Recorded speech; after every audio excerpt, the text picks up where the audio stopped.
Upside.com. That is upside.com. Keep the tweets coming on what song you want to hear. We'll try to cue it up a little better so it doesn't kill half a segment.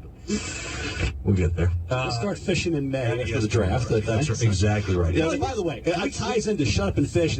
Some of these girls have to stop talking and get in the game. Oh, I like it because it's Stop talking amongst themselves and get in the game. It's time for it. Let's go. Mel Kiper Jr. is an ESPN NFL draft analyst. His life revolves around NFL draft prospects. You have 5 teams in the top 8 desperately needing quarterbacks. I love his physicality. I think he goes to the top 5 overall. But if there's one thing Mel enjoys more than the NFL draft, it's The Bachelor. That's number 1. Now it's time for Mel's Bachelor Big Board. Get back to Rose, say, hey, keep it. I'm going home. With Dari and Mel on ESPN Radio.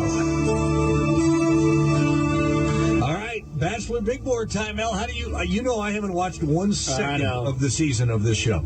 Although Stosh has, at least, our producer has. So this might be you and Stosh rolling, but tell everybody, we need to know what's going on if we haven't been paying attention. By the way, that Shut Up and Fish is Maddie and Tay. If Maddie and Tay were on The Bachelor, they would be up there at number 2 behind Danielle L. Okay? They would? So, yeah, Maddie and Tay would be up there at number 2. Somebody's got to start get in the game. Whitney's it, and I'm going to get the number 1 because that's Danielle L. We all know who the number 1 is. But number 2 is Whitney. Whitney, I want to see showcase what she's got to offer here. I mean, we've seen Whitney. We haven't heard a lot from Whitney. I'm going to give her one more week to become a factor on the show. I really like Whitney. I want to see it really come together for her. Vanessa is everybody's favorite. She said one thing that I really liked. And I gave her a bump up because she said to him, I'm not judging Corinne, which I like. Don't judge the other girls. Don't judge Corinne. Judge you, as she said. I'm judging you. And that's the way she should approach it. So I gave Vanessa a bump up to 3. Raven had the one-on-one date. Stosh, you loved Raven on the one-on-one date, right? I did. I thought it said a lot that, of all the girls that could get the date to go meet the family, that she was the one that got it. So that tells you that he's going to take her maybe to the final. I think she's going to the finals. I think she's going to the final. So Raven, hey, I write you out number 4. Now, I have a girl at number 5 who was at number 1 preseason.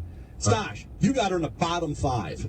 Okay? The bottom 5, and that's Corinne. I can't drop her too far. This is not one of the best fields ever in terms of Bachelor history, so I can't drop her past 5. But Corinne, I'd like to just see her fight all the push to be the girl that everybody loves to hate and just be yourself. And at some point, Corinne, just back off.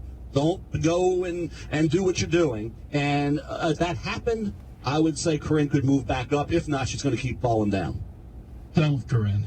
You're done with Corinne. I'm just done with Corinne. You know what I'm done with? I'm done with to be continued ending. Yes.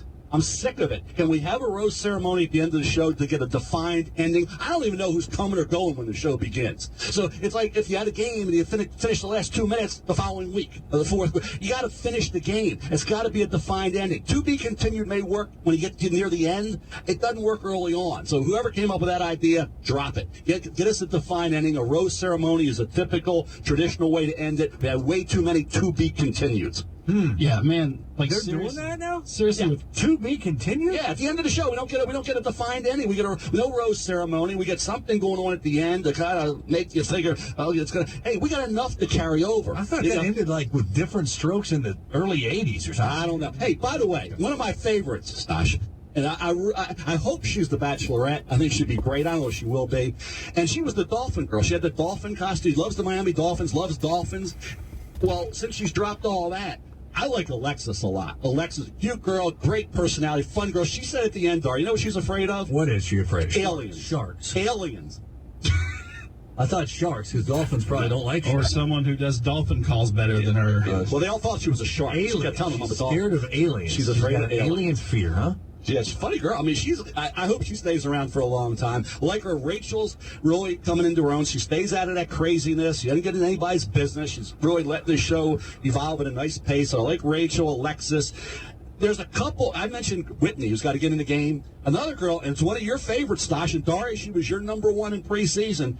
She has slipped down the board. She's got to step up her game. She's got to just get more involved, and that's Danielle M. Yep. Oh, what happened to Danielle M? You're just not showing her enough. She's not involved very much the last few weeks since the one-on-one date. And but she's all about the intangibles, like she's got the tough story. She's a neonatal nurse. Like that's the only one I know anything about. And that's about all we know about her and have seen of her in the last 3 weeks. And I think because of that, she's in danger of falling off the map here. Danielle L is still on the map, and and she's number one, and she had her one-on-one date, and it went well, and she ran into an ex-girlfriend, Stosh. You think that was staged? Oh, come on, man. I'm just asking. On that show? Yeah. No way. Was that a Chris Harrison special? Don't even suggest it. Chris Harrison was calling in to tell us it wasn't staged. Yeah, come on.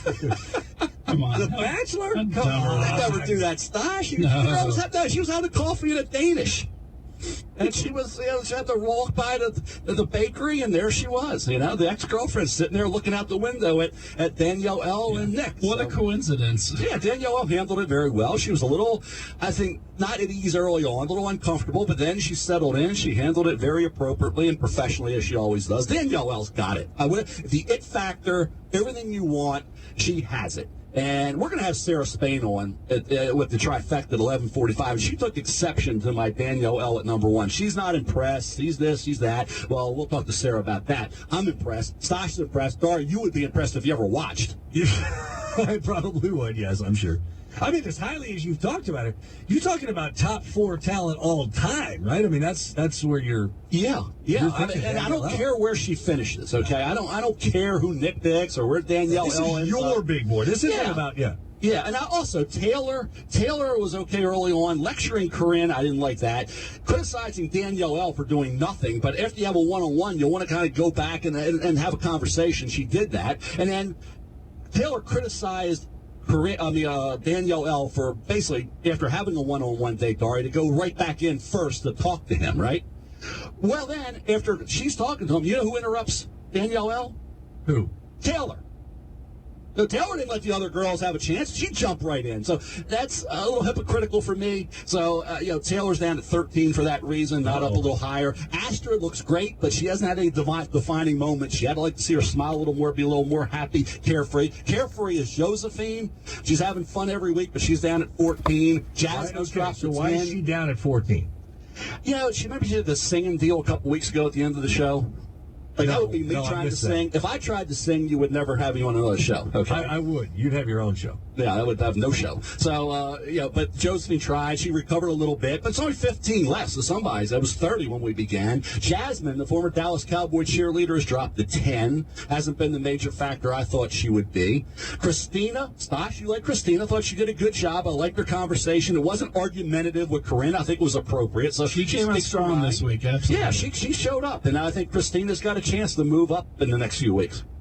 That, ladies and gentlemen, is your Bachelor Big Board. Your top 5, Danielle L., Whitney, Vanessa, Raven, and Corinne. I believe you started with Raven at 4, didn't you? I think you've gone back to that, yeah. All right. You're great today at asking questions that we have no response and no answer to.